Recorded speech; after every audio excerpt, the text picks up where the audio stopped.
You know, oftentimes Paul greeted the various churches, and as he would write the letters to the church, whether it was the church at Rome or the church at Thessalonica, the church at Colossae, the church at Philippi, it didn't matter. When he was writing them, oftentimes he would write and say, grace and peace be unto you.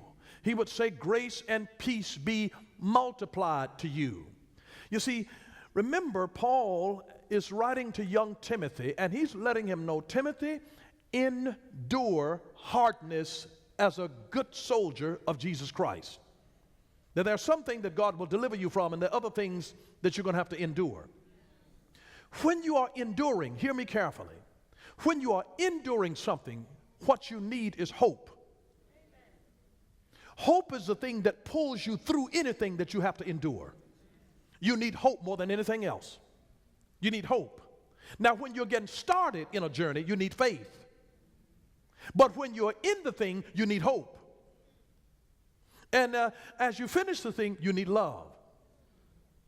You know, it's amazing that love gives us a perspective and the compassion and the tenderness and the love that we need. And the forgiveness to be able to help wash away the forgiveness, the mistakes that have happened along the journey. But when you're in the midst of something that you need to endure, the only reason that you can endure something is because you have this hope that it will not always be this way. I've got hope now. Hope is the goal setter for faith.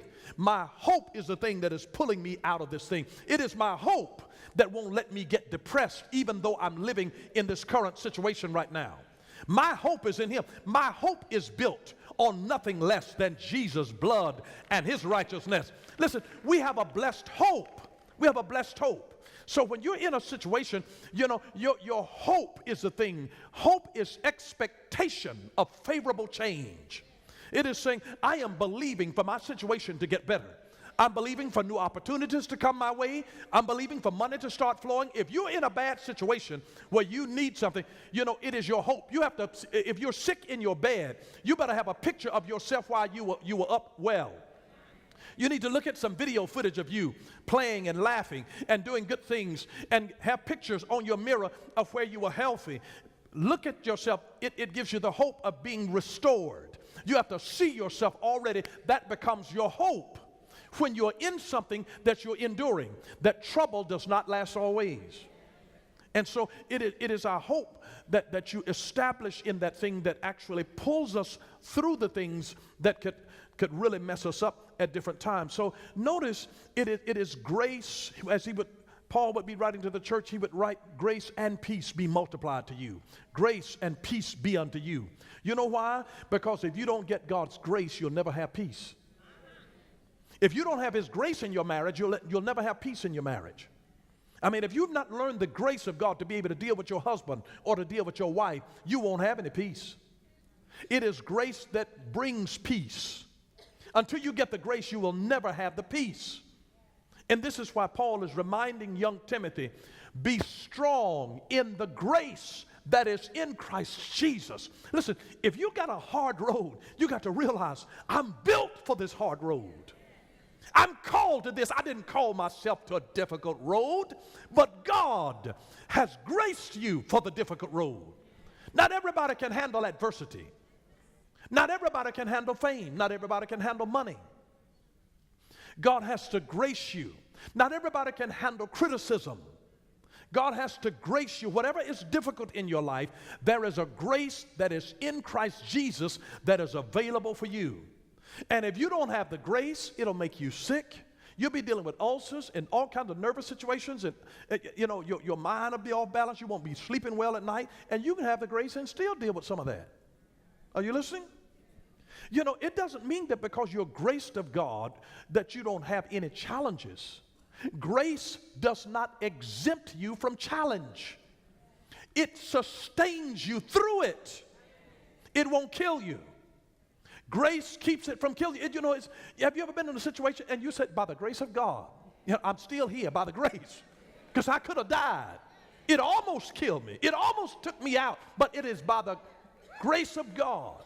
And that's why he realized Paul is concerned about young Timothy. And he's trying to help prepare Timothy. Timothy, listen, we're living in perilous days. He's trying to let him know these are difficult times here. And you're going to have to be strong. When I'm gone, Timothy, you're going to have to be strong in the grace that is in Christ Jesus. He's already given you grace to be a mother. He's given you grace to be a father. He's given you grace to be able to be a businesswoman, to be a businessman. God has given you grace. Be strong in the grace that is in Christ Jesus. It's a divine ability given by God. And if you didn't have that grace, you'd lose your mind up in here, up in here. You really would.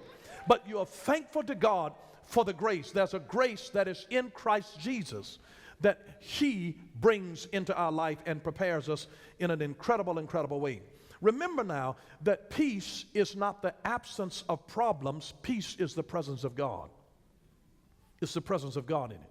And so there's a grace that comes through Jesus Christ that undergirds his people to be strong beyond an ability that lies within the person alone. That is a grace. It's a grace. It is a grace. And so when your life is rooted and grounded in Christ Jesus, you can handle the sudden death of a loved one.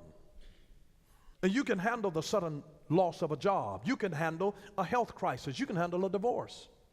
And so many other things that when you don't have any groundings in Jesus Christ, you flip out. I mean, I was just reading a story of a billionaire who lost a tremendous amount of money. He was still rich by our definitions, even after his loss. But he committed suicide because his life was not built on the right foundation. It wasn't built on the right foundation, so when he lost some of his stuff, he lost because his identity was in what he had. So when he lost what he had, he didn't know who he was. But when your identity is in Jesus Christ, you can lose stuff and you still know that he loves you. You still know that he cares for you. You still have your faith because he's going after your faith. And so if your faith is in your stuff and you lose your stuff, then he was successful in robbing your faith if your faith was in your stuff. But if he takes your stuff and then messes with your life, and then you can say like Tawana Williams, you know, it was on. She said it was on. She said my husband was praying for me and he was believing, and she said I had to believe his words until I could believe my own. And once I started believing my own, it was on. And there's a grace. There is a grace of God. Listen, it's not to belittle the trials and the troubles that you go through. They're very real in your own personal life. And so I never diminish that. We have different levels of stuff that we can bear before we break. But there's a grace. There's some other stuff. I cannot tell you the number of times that I have seen mothers bury their children and they were undergirded by a grace of God. And there are others that I've seen people lose close relatives and lose their minds. I've got some now whose minds have never been right since the loss of that person. And it's because their life was not where it needed to be. Rooted and grounded. Walking in the grace that is in Christ Jesus. You'll be surprised there are some people who, if they were given your set of circumstances, would be on medication right now.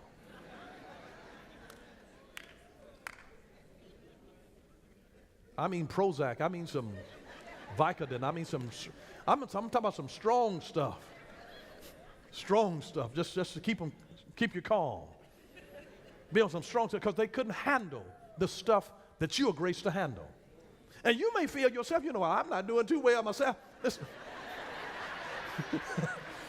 You don't know how well somebody else would do if they were given your same set of circumstances and had to deal with, you know. You'll be surprised. You're stronger than what you realize. You don't realize how much the grace of God is doing for you already. You don't even realize that. I don't think you really realize it.